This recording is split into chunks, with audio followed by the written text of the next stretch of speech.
Okay. So, and I like Chris Sims. I know Chris Sims. Good dude. Knowledgeable guy. But he falls victim. It is, but he falls victim to the QB take once in a while. All right, so awesome fits anywhere, huh? How about over the same time period that I just gave you Jared Goff's stats? Here's Lamar's. 4,000 passing yards. It's about 2,000 less than Goff. 29 touchdowns. That's 11 less than Goff. 17 interceptions. That's 9 more than Goff. And a QB rating of 88.7, substantially lower than Goff. How awesome is he again? Oh, but the rushing yard. Because what have we seen? The quarterback that is reliant on the rushing yards to justify their position as a quarterback does not win Super Bowls. Full stop. Now, Pat Mahomes' legs, that's a part of his deal. But he throws the hell out of football. Right. You factor in that this guy hasn't been as good as Goff the last 24 games. Factor in that MVP is in the way back machine. Factor in I got to give up 2 first-round picks for him. The pursuit of Lamar, at minimum, would alienate Jared Goff and his representation. And then, once I acquire Lamar, I'm going to end up in salary cap hell paying him $50 million a year.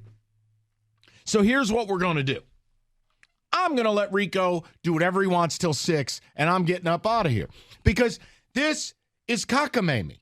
It's ridiculous. So here are your 3 choices. CBS wants an intervention. PFT saying you ought to be out on the corner turning tricks to get Lamar here. Okay. Here are your 3 choices. Jared Goff, as is. Got him signed. Team loves him. Familiarity. Good dude. Doesn't make waves. Plays well. Right. Choice A. Choice B, Lamar Jackson.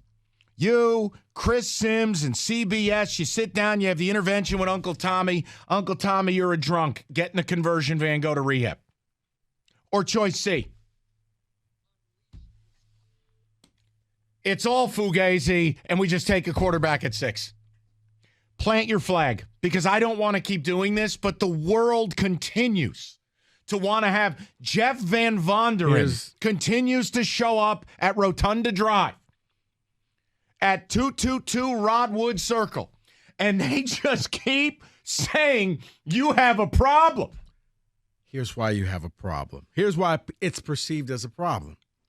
When Jared Goff first got here, nobody believed in him. Anytime you said he made the Super Bowl, the Rams made the Super Bowl. The defense made the Super Bowl. He didn't do anything. They only scored, 3 points in the game. You downgraded him. And people piled on, especially here in Detroit. He's a Band-Aid. He's not going to be here long. And then he started winning last year. And then you start looking at it saying, you know what? Maybe we have something. But that perception didn't change. People still see him as a Band-Aid. He's not that good. You can do so much better. He's the guy. Jared Goff is like the perceived booty call that you're now trying to marry. Oh. And it's like, you've been telling people all this time, no. We just see each other every now and then. And now it's like, well, hey, this is my girlfriend. Like, wait, isn't that the one you? Yes. But we've changed. We've evolved. Jared Goff is that guy, but nationally, nobody sees him as that. Everybody thinks the Lions can do better because he made it to the Super Bowl, but everybody will say he didn't help them get there. It was because of Todd Gurley. It was because of the defense. It wasn't because of him. So that's why, Mike, that any and everybody should be the Lions quarterback but Goff. And by the way, Lamar, this big-time player, awesome fits anywhere. Tell me if these numbers are awesome. I'll tell you what they are.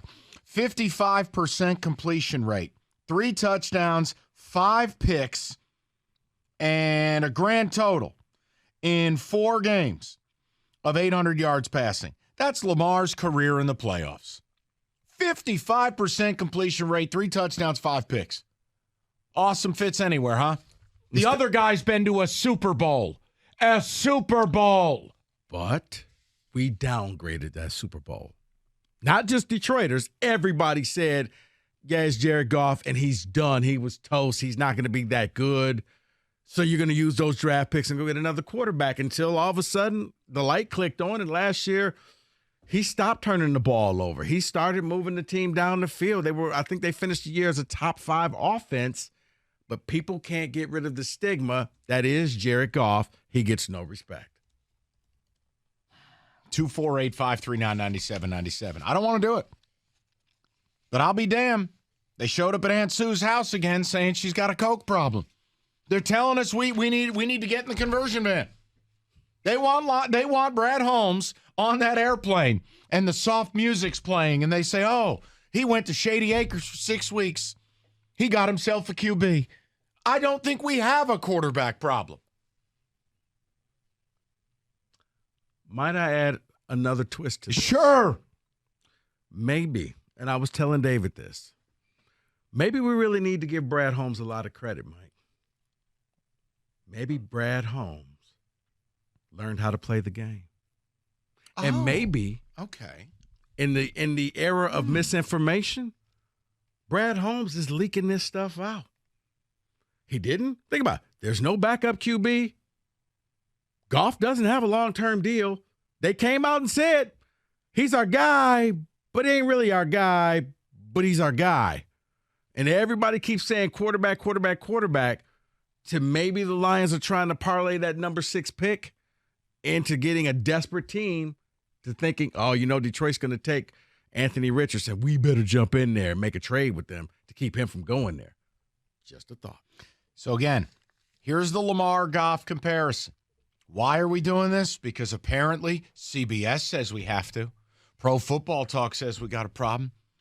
Quarterback A QB rating of 88.9, 5,124 yards, 33 TDs, 20 picks in 24 games. Quarterback B, 100 passer rating, 5,900 passing yards, 40 TDs, 9 picks. Quarterback A is Lamar Jackson. Quarterback B is Jared Goff. Why do people keep saying we have a problem? Tell me. Because you want me to tell you now? You want me to tell you afterwards? I don't care. You know why? I don't want to keep doing these shows. But Mike, we've underestimated Goff, and Goff is boring. Goff just goes out there and does his job. And that's good enough to win. I understand that. But you're never going to see a play of his on SportsCenter. It's not going to be, oh, my God, did you see this? It's Goff. All right, call your shot, because I'm going to tell you this right now. Lamar is a distant third. If you forced me right now, I'd take a QB at 6 before I'd ever get with Lamar. QB at 6. I'd go Goff, Lamar. as is, QB at 6-2. Lamar, distant third, root for different team. I'd go Goff as is. No, that's first choice. Right, no, I'm saying that's my choice. Choice 2, QB at 6.